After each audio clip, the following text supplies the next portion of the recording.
हमारे साथ कांग्रेस पार्टी के वरिष्ठ नेता सचिन पायलट साहब हैं, उनसे बात करेंगे क्योंकि यूक्रेन में जिस तरह का घटनाक्रम है उसको लेकर के भारत सरकार ने ऑपरेशन गंगा भी चलाया है। तमाम तरह के प्रयास भारत सरकार के द्वारा हो रहे हैं, लेकिन विपक्ष इसको किस तरह से देख रहा है उसी पर बात करेंगे।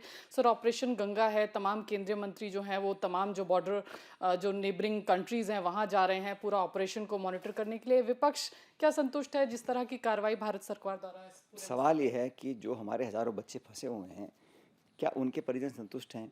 ऑपरेशन गंगा का विस्तार पूर्वक जो योजना है वो सरकार को स्पष्ट करनी चाहिए और बताना चाहिए कि कितने संसाधन, कितने हवाई जहाज़ कितने समय में कहाँ से कब आएंगे।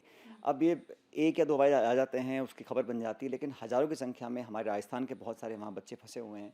तो मैं चाहता हूँ कि सरकार को थोड़ा ट्रांसपेरेंटली काम करना चाहिए, लोगों को कॉन्फिडेंस में लेना चाहिए और एडहॉक तरीके से काम नहीं करना चाहिए, क्योंकि वहाँ पर स्थिति लगातार ख़राब होती जा रही है।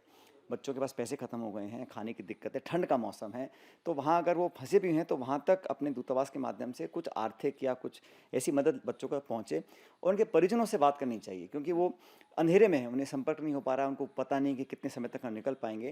तो डिस्ट्रेस कॉल्स आपके पास भी आई हैं कुछ परिजनों? प्रदेश सरकार ने तो कमिट किया है कि खैर खर्चा तो हम वहन करेंगे, वो अलग बात है, लेकिन भारत सरकार को जो इवैक्यूएशन करना चाहिए, आपको याद होगा जब खाड़ी में युद्ध हुआ था तब भारत सरकार ने 1.5 लाख से ज़्यादा लोगों को, it was the largest evacuation in human history, air evacuation. तो हमारे पास वो अनुभव है, संसाधन हैं, एयरफोर्स का भी इम्प्लीमेंट अप करने जा रहे हैं, लेकिन जो भारत सरकार की पहले की एक्सपीरियंस से उससे फ़ायदा लेकर इस ऑपरेशन गंगा को और व्यापक बनाना चाहिए, परिजनों को संतुष्ट करना चाहिए। मुझे लगता है थोड़ी देरी की है, आज भी जो एडवाइजरी जारी करी है इसको बहुत पहले करना चाहिए था। और भारत के संबंध यूक्रेन से भी अच्छे हैं, रूस से भी अच्छे हैं, उसका फ़ायदा उठाकर कम से कम बच्चों को सुरक्षित बनाना चाहिए।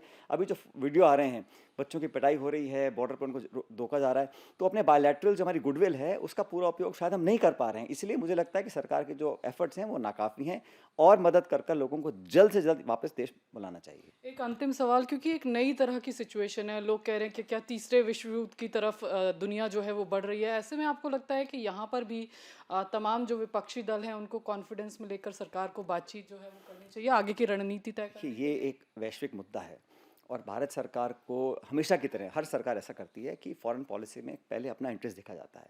हमारा इंटरेस्ट इस बात में है कि दोनों पक्षों, क्योंकि हमारे संबंध दोनों देशों के साथ अच्छे हैं, कोशिश करनी चाहिए कि हम नेगोशिएशन टेबल पर जो दोनों सरकारों को लाके बात कराने में अगर कोई भूमिका निभा सकता है तो भारत को उसमें पहल करनी चाहिए और युद्ध विराम की एक एफर्ट करने चाहिए।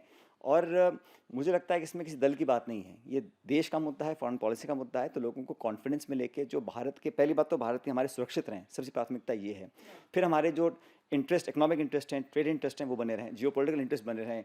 और भारत का एक यूनिक पोजीशन है, क्योंकि हम किसी का पक्ष नहीं ले रहे हैं, लेकिन हमारी जो स्टैंड है उसका पूरा उपयोग कर कर शांति की तरफ कदम उठाएं, ये सरकार को करना चाहिए। बहुत बहुत शुक्रिया। तो सचिन पायलट साहब कह रहे हैं कि भारत एक अहम भूमिका निभा सकता है, एक वैश्विक जो है ये सिचुएशन जो डेवलप हो रही है उसको मॉनिटर और अपने देश के नागरिकों को कैसे स्वदेश वापस लाया जाए ये सरकार को इंश्योर करना चाहिए। कैमरा पर्सन अश्विनी के साथ लक्ष्मी, इंडिया टीवी, दिल्ली।